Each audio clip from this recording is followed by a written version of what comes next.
thread? Does that have like a funny group name? No. It very boring. It's Dan, Brent, and Dave. How often does that go off? Oh, How man. many times a day? Yeah, I don't know. But pretty much all day, and just little things. Things from, field setups for off-season and training camp, things from personnel, things from staff, like all those things, just constantly making sure that we're on the same page about stuff. Dave, last year, you and Bryce could only talk in the theoretical about visions and stuff like this. How has this offseason been different with your relationship now? Just, kind of leaving the season, talking to Bryce and the excitement that we both felt. I think there was just a mutual respect, about going through something really challenging and coming out on the other end together, and growing something together because, again, like we talked about even a year ago, it's like this offense will look like Bryce Young.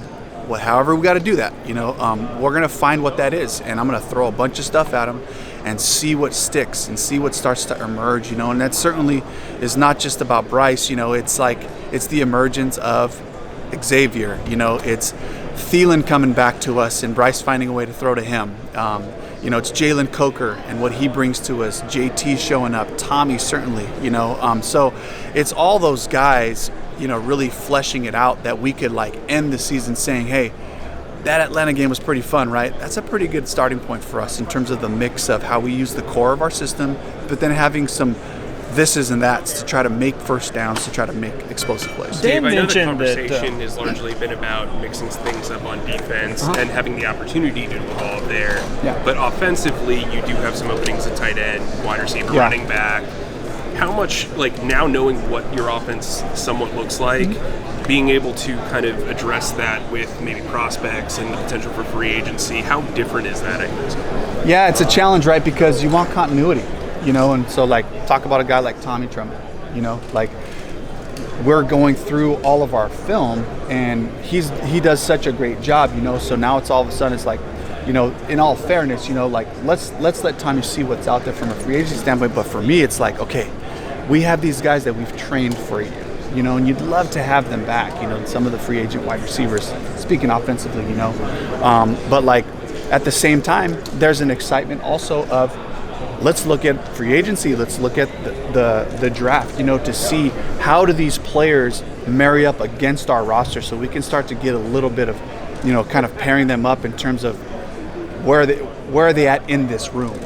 Is this the top guy in this room? Is this the second or third guy? So that's the exciting part of it, is just trying to find those pieces and fitting it all together. Along those lines, Dan said that you wanted to bring Austin back, wanted to bring Cade back, and that Taylor was a guy you obviously wanted to keep. Yeah. How important is that continuity with that group to continue to build year after year? That's huge, right? I mean, I think one of the strengths of our team was the offensive line play, and even with that group consistently changing, we had some guys that had a lot of versatility that helped us, and so I think it's really important, that we look at those guys first, and try to make that a priority for us so that we can continue to help Rob and Damian do what they do best, having somebody that can be in there and direct traffic. When you're evaluating talent here at the Combine, how do you, or maybe it's the same hat, but is there a separate head coach hat versus OC hat? Is it the same hat? How do you balance those two? Yeah, it definitely, I would say, from a head coach standpoint, I have to make sure I switch up who I'm watching in what order, so I'll make sure I watch all the corners, and then I can flip over to some receivers and make sure I get back to watching defensive line, and so that my brain doesn't just start going down that rabbit hole of how good can I make my offense. It's all right, this is a team we have to build here, and we have to be ready to take the best available player wherever that's at, sitting at number 8 right there. We're going to get a fantastic player, and based on the amount of really good players we see in this class, so it's who is that going to be? I have to make sure that I have a vision for how to help our defense, how to help our offense take the next step. Is that difficult? Definitely is. And also just humbly, it's a learning process for me. And it's popping into Todd Wash's office and go, hey, here's how I saw these two guys. Tell me what I'm missing. Or did I see this right? He's oh no, yeah, that fits in with what we're doing there. This guy right here, so he can talk specifically about the traits and the things that he looks for when he's watching film And that's what's so fun about being the head coach is I get to learn from these guys and the expertise that they have. What do you think about? How many players do you have currently on the draft board? What's that? How many players are currently on you guys' draft board? I don't know. I don't know. I know that I can say this. I know there's a significant jump from last year to this year on our draft board, and I think that's a kind of an indication of the strength of this, this 2025 draft class. And I think that probably it's some of the COVID extra year holdouts that kind of broadens each of them. But it also puts the pressure to be able to dive into those groups and start to evaluate the character that separates these guys, because from a physical standpoint, you see the traits and you see people that you see there's more players that could potentially be available, but like now we really have to do our homework on the fit. Dave, you mentioned the tight end position. How do you view that position? What's your philosophy? You hear a lot of coaches talk about that's a mismatch type position, but what's your general philosophy? Versatility and toughness, first and foremost. We're going to run the ball, so we certainly can't just take receiving tight ends who give you no value in the run game. At a minimum, this has to be a guy that's a really tough. Doesn't mean that he's got to be the 260-pound bruiser that plays in line. Those guys are cool too. But if he's going to be 235 pounds, he has to play with the level of violence, because we are going to run the ball a lot, So the versatility is really important for me at the tight end position. And then related, wondered if you've seen film of Tyler Warren and your thoughts on him. Had a pretty interesting year at Penn State. I think he's an incredible player. I think, speaking of versatility, here's a guy that can play close to the interior and play physical because of his sheer size, but then he does create some mismatches in the pass game. You can hand him the ball. So if you look at some of the teams that are using tight ends for QB sneak, that would be a weapon for somebody in a short yardage situation to utilize him. So he's a very interesting prospect. Coach, there's been talk about the tush push. A lot of people around here chat about should it be banned. I just want to see if you had an opinion on that. What do you think should happen with it? It's the QB sneak. You're for it. It's QB sneak, yeah. Dave, with that said, having a versatile tight end, at wide receiver, I know you don't want to be known as a guy that has like an X, Y, and Z. You want everybody to be versatile and stuff like that. But do you believe like having a high floor for that depth chart might be more impactful than, say, having that number one guy? Like you can have guys who can fit multiple roles. I do love that, and that goes to special teams as well. I think I'm used to my history in Seattle. Doug Baldwin was one of our starting wide receivers. He was also a gunner. He would be begging us to get on kickoff in different ways. Jermaine Kearse played special teams.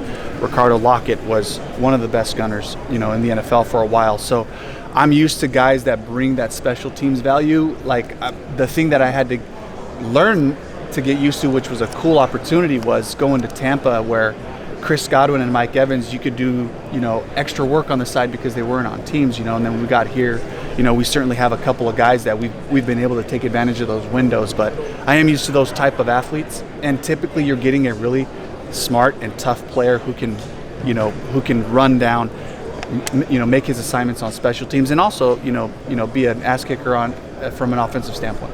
You had some recent decisions to keep Andy Dalton, but also let Shaq Thompson test free agency. Yeah. What were those decisions like, and the conversations you had with those guys? Yeah, Andy, huge signing for us. Continuity, the value he brings to the quarterback room for me. If you're going to be in that quarterback room, there's got to be high value you bring. His expertise, his experience, he can still play ball. We saw that this year. So if we had to play Andy at any point, if something happened to Bryce, Andy could step in there and give us that continuity. But just what he brings as a person too. I really value that, and his relationship with Bryce, the trust factor that they have together is really special. As far as Shaq goes, as a first-time head coach, I can't say enough about Shaq just championing the cause, leading the charge of the attitude and play style that we were trying to accomplish and look for, and so like for me, it's just nothing but gratitude. In terms of Shaq, he and I had a good conversation about that, and just really appreciate the way he had my back, and at this point in his career, giving him the option to test free agency to see if he can find a place to do it. But I just have nothing but gratitude for Shaq. Two more. You touched on just the way this team finished last year in Atlanta, even the momentum that was building toward the end of the year. And that this roster will be different between the draft and free agency. How do you build on that? How do you continue where you finished? Yeah, I think it's the heart of what we were after. It was the way that the guys stayed together and continued to press into the week, the process through our Monday, Tuesday, all the way through game day. I think that was what's critical to me, is that the guys that come back have an understanding of what we're trying to accomplish, from a toughness standpoint, from the energy that we have on the practice field, the focus, the accountability, the intentionality, all those things, the play style that we talk about all the time, that's what's most important. Schematically, we have our foundation in place.